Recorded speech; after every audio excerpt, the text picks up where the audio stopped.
Hey everybody, Happy New Year. 2025 was a pretty rocky year for Bethesda. We had the releases of major titles like Indiana Jones and the Great Circle and Doom the Dark Ages, all the way to the ongoing updates that are helping to bring new life to Fallout 76, as well as the continued reminder that Bethesda Game Studios just cannot help but continue to struggle with the quality and the cadence of their content output. Yeah, Bethesda had a roller coaster 2025, so let's review all of the ups and the downs of the past year while also taking some time to look ahead at what's coming in the pipeline in this year, 2026, but also beyond that. If you're new here or you're a returning viewer and you like watching coverage of Bethesda and their games, welcome to the Arcane Realm. Make sure you hit that like button and consider subscribing to the channel if you enjoy. And before we get started, quick word from today's sponsor. Why, hello there. You're probably wondering, Arcane Realm, what is that delicious beverage that you happen to be partaking of? Well,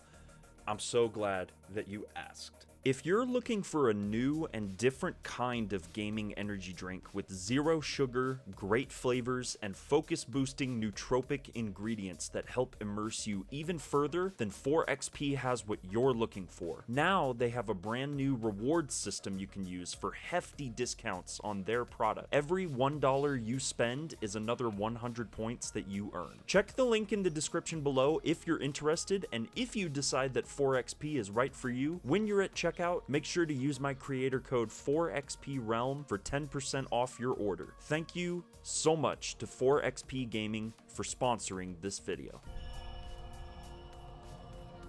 I've been of the strong opinion within the past decade that Bethesda's publishing division continues to make up for the continued failings and struggles of Bethesda Game Studios, and 2025 was certainly no exception to this. In fact, I believe it was one of the strongest years we've seen from Bethesda, at least as a publisher. Indiana Jones and the Great Circle released in December of 2024, which was just late enough in the year that I decided its inclusion in Bethesda's 2025 recap was warranted. Indiana Jones, and I feel like I can say this even though I still have yet to finish the game, is hands down one of the best use cases of licensed IP in gaming that we have ever seen. The match made in heaven between one of the original Hollywood blockbuster franchises and Machine Games, the team behind the awesome Wolfenstein reboot, was bound to be successful, but I don't think Bethesda or their fans were quite prepared for just how well the game would turn out. Fantastic first-person exploration and hand-to-hand combat drawn straight from the films, elaborate puzzle solving and spelunking of long-forgotten tombs, all the way to a narrative that charted its own territory in the Indiana Jones franchise, while also paying great homage and respect to that original trilogy of films. The game released to exceptional reviews from critics and gamers alike, and seemed to have been a surprising commercial success as well, judging by the news that it was not only the second highest selling game in its launch month of December in the US, just behind the juggernaut Call of Duty Black Ops 6, but that it also managed to reach the hands of over 4 million players within about a month or so after launch, thanks to it being featured as a major day one launch on Game Pass. The PlayStation 5 port that launched later in April managed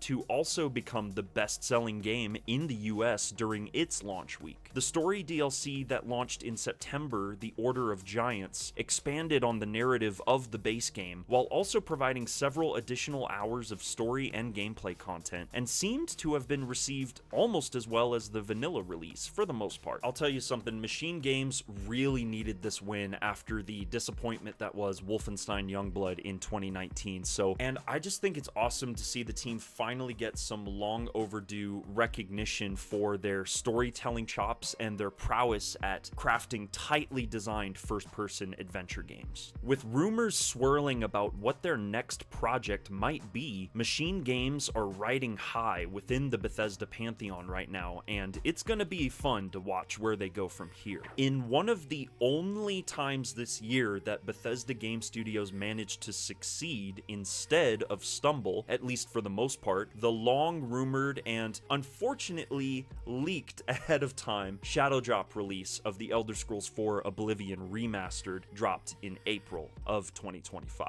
And it was truly a wonder to behold just how much effort and care both Virtuos and Bethesda Game Studios poured into this latest version of a classic. I think everyone was shocked at just how many changes were brought forward in the remaster beyond simply the updated visuals running on Unreal Engine 5. Almost all of the in-game assets were recreated from scratch. Gameplay was tightened up with better hit reactions from enemy NPCs and more impactful sound effects work. Character models were given a major visual facelift, and new voice actors were brought in to re-record old lines and broaden the voice cast that was limited to only a handful of actors in the original release. Knowing that the massive mod project known as Skyblivion, a fan remake of Oblivion in the Skyrim engine, is on the horizon, and that project fundamentally changes many aspects of the original Oblivion for the better, made most of us believe, I think, that BGS and Virtuos would simply phone it in and just deliver a half-assed cash grab remaster, but thankfully that turned out not to be the case. Oblivion Remastered has gone on to be one of the highest-selling games of 2025, and despite some issues that have yet to be fully resolved all these months later, has given Bethesda fans a small sliver of hope that maybe, just maybe, in a post-Starfield and Fallout 76 world, that Bethesda Game Studios has retained some small part of themselves that remembers how to design and deliver great open-world role-playing games. With the launch of the next chapter, The Elder Scrolls 6, on the horizon, fans at least have the Oblivion remaster to chew on for a while yet, as they anxiously await the next major chapter in the Elder Scrolls series. Man, ever since this game was revealed at the 2024 Xbox Showcase, I was beyond excited to get my hands on it, and Doom: The Dark Ages certainly did not disappoint. I have immense levels of respect for the developers at id Software, because even though they could have simply rested on their laurels and made a continuation of Doom Eternal's fast-paced and highly frenetic style of gory first-person gunplay, they instead opted to completely restart from scratch, designing a slower and more deliberate combat loop from the ground up for this prequel to the 2016 reboot that kicked off this new trilogy.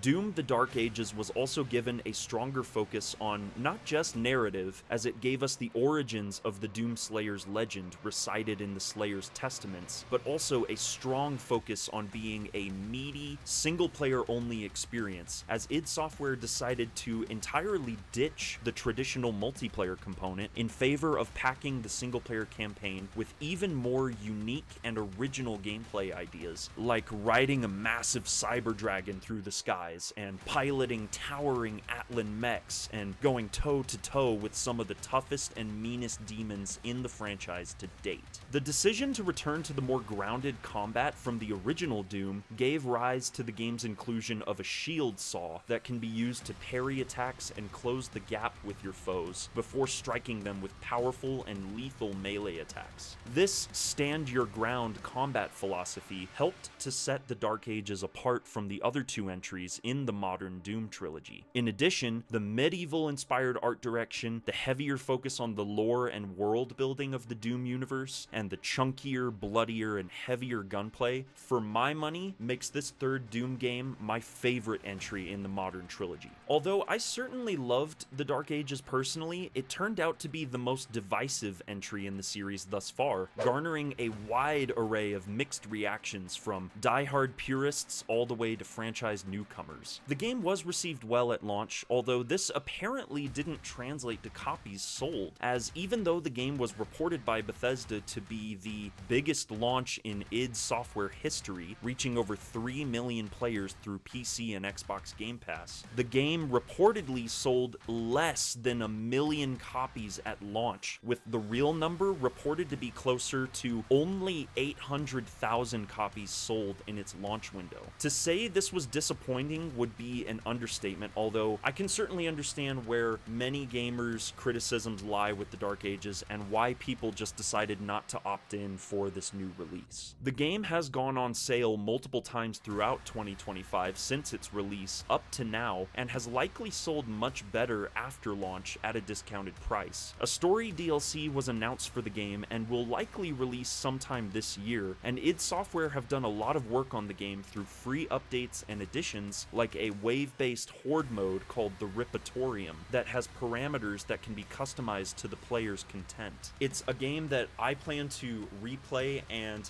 also return to for a proper review here on the channel at some point, so stay tuned for that. Bethesda Game Studios, despite the overwhelming success of the Oblivion Remaster, suffered from an utterly laughable amount of setbacks in 2025, from the startling lack of any meaningful news on Starfield and its next story DLC, beyond just a simple tease of the title Terran Armada, to the disgustingly over-monetized Fallout Day celebration, which seemed like less of a celebration and more like an opportunity to sell more Fallout branded merchandise, and also New Vegas again, but this time with a robot statue. Fallout 76 got some interesting updates in 2025, from the introduction of fishing all the way to the more recent introduction of bounty hunting, and a new map expansion featuring a guest appearance from Walton Goggins' Ghoul character from the Fallout TV series. However, many of these updates went out with multiple issues or were straight up broken at launch, like the aforementioned Burning Springs expansion, which many players were unable to access for several days. This unfortunate but not all too surprising continuation of Bethesda Game Studios' bad habit of release it first, fix it later, was met with an overwhelming amount of criticism from the player base, and for perhaps the first time in the studio's history, they have been essentially forced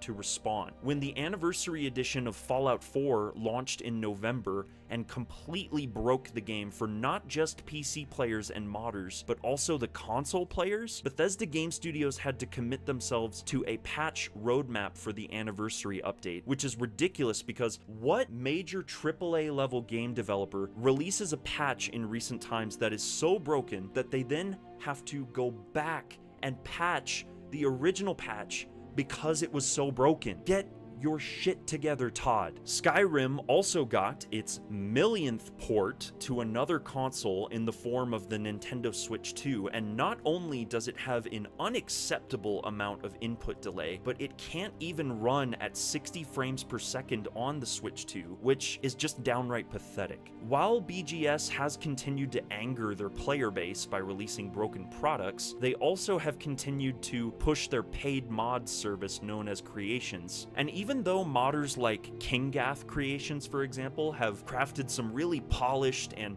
damn near official feeling gameplay and story mod content for Bethesda's games, I think many would agree with me when I say that most of the creations just seem to be acting as a bit of a poor substitute for any sort of official gameplay content from the studio, particularly in the case of something like Starfield. Aside from the Oblivion Remaster in April, the only other win Bethesda Game Studios have been able to claim for 2025 are the first few episodes of Fallout Season 2, which have been great so far, but we can't even give Bethesda and Todd Howard all the credit here, since most of the work for the TV series has been done on the part of Amazon Prime Video and the Kilter Films production company. Well, now that 2025 is in the rearview mirror for Bethesda, what should we expect in 2026 and beyond? Well, with 2025 containing the releases of two major published titles in Doom and Indiana Jones, Machine Games and id Software will have to reload and start up pre-production on whatever their next projects may be, if they haven't already started pre-production, meaning we likely won't be seeing any glimpses at what they might be working on next for quite some time. Rumors have stated that Machine Games' next title will either be a sequel to Indiana Jones, or an even more mouth-watering prospect for many fans like myself is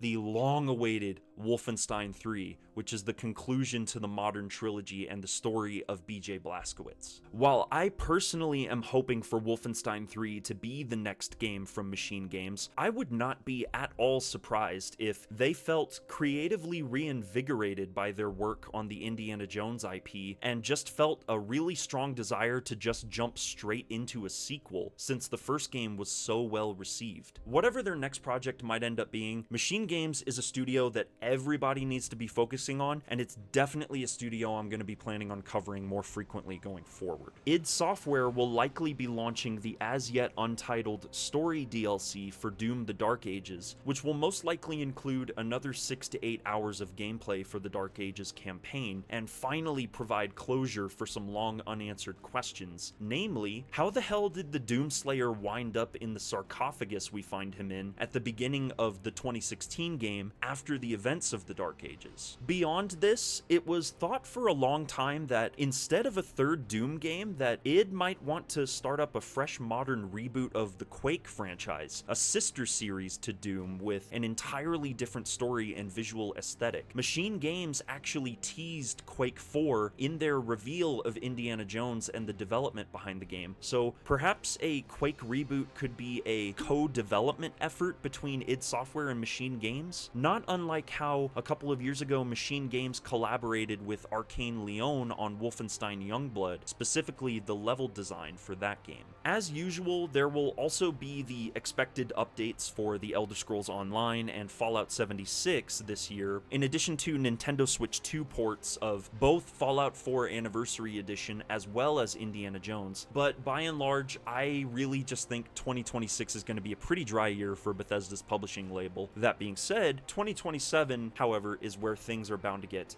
very, very interesting. We already know that the next major game from Arcane Leon, Blade, is expected to be released by or before November of 2027, making it likely that the game will launch sometime that year. However, I also believe that we'll be seeing another potential shadow drop from Bethesda Game Studios in 2027 in the form of the leaked Fallout 3 remaster, which by all accounts is likely being co-developed again alongside the team at Virtuos. In addition to these exciting projects, we'll likely be getting the announcements of some unannounced projects from the Bethesda publishing division. Perhaps the previously mentioned Wolfenstein 3, Indiana Jones sequel, or the Quake reboot. 2028, though, is going to be the big one for Bethesda, and more specifically Bethesda Game Studios, as this is the year, and you can quote me on this, this is the year, I've already marked it in my mental calendar, that The Elder Scrolls 6 will be fully revealed and released in 2028, 5 years after Starfield was released. Bethesda Game Studios, especially after a roller coaster of ups and downs in 2025 with regard to their content QA, have a lot to prove to not just diehard fans, but to literally everyone in the gaming community. By the time we reach 2028, it will have been 17 years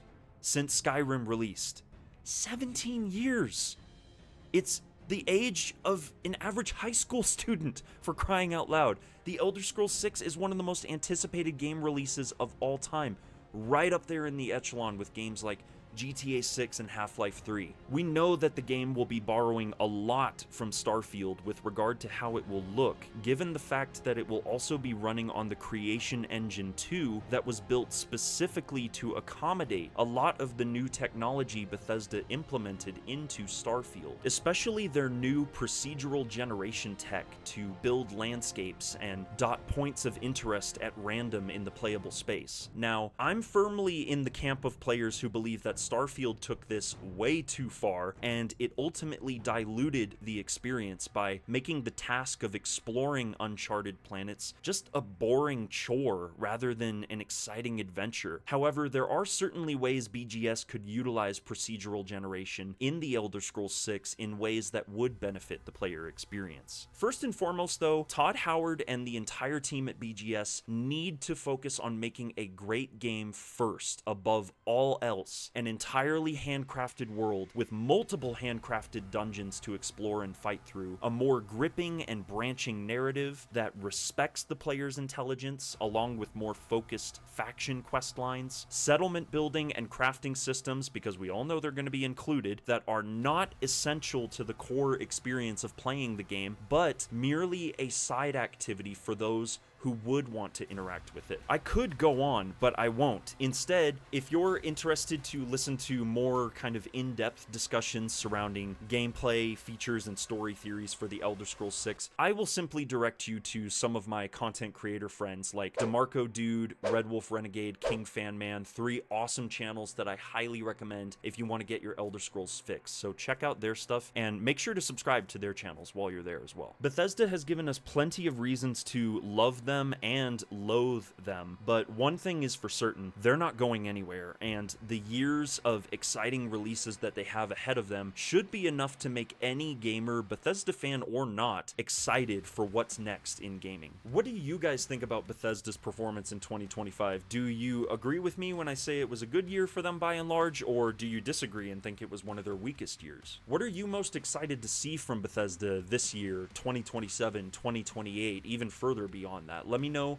down in the comments below. Leave a like on this video if you enjoyed it. Subscribe to the channel for more coverage of Bethesda going forward, and also be sure to hit that bell icon so you always know when my newest upload is available. Also, be sure to join our channel Discord where you can interact with our awesome community that we have here as well. And remember that the outsider walks among us. Thank you all so much for watching.